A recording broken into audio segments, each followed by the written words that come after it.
professionals.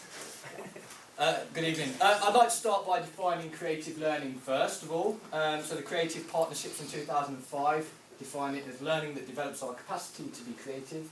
It nurtures ways of thinking and working that encourage imagination, independence, tolerance of ambiguity and risk.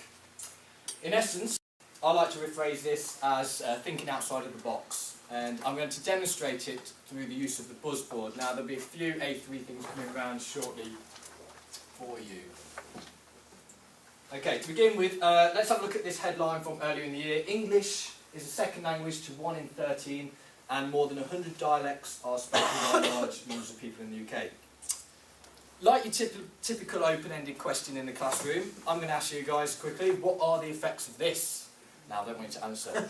Okay. On its own, though, many of you may come up with numerous ideas and explain them reasonably well. That's fine. But what I'm going to do is demonstrate how the buzzboard can be used to stimulate a bit of creative thought.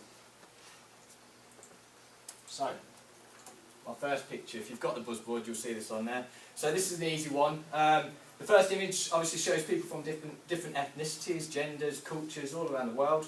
If I were to link this to the question, I would say that an effect of more languages is that people are exposed to more cultures and therefore get to experience new ways of thinking, get to try new foods and things, which may be seen as a positive effect.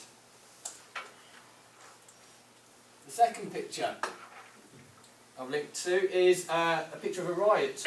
Now, not speaking English as a first language may cause friction in society due to people fearing the unknown, people with narrow-minded attitudes, and of course anxiety, which lead to further tensions in society, which is clearly a negative effect of this increase in languages.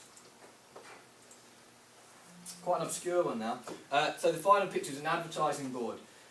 With more and more languages in the country, companies may find it more lucrative to advertise in different languages. So they're aiming for a wider audience that way. Currently we see very little of this, meaning the companies may not be making certain sales to certain groups of people, a negative effect of the company perhaps. So these are just a few selected images from the board, and if you've seen it going around, they're all generic pictures, and it's about being creative with how you link it to your answers, or the learners will link it to answers. I've got a YouTube video if you want to check that out. Follow me on Twitter. I'll be uploading my blog link shortly so you can all have a look at the blog. I hope you find it useful. Thank you.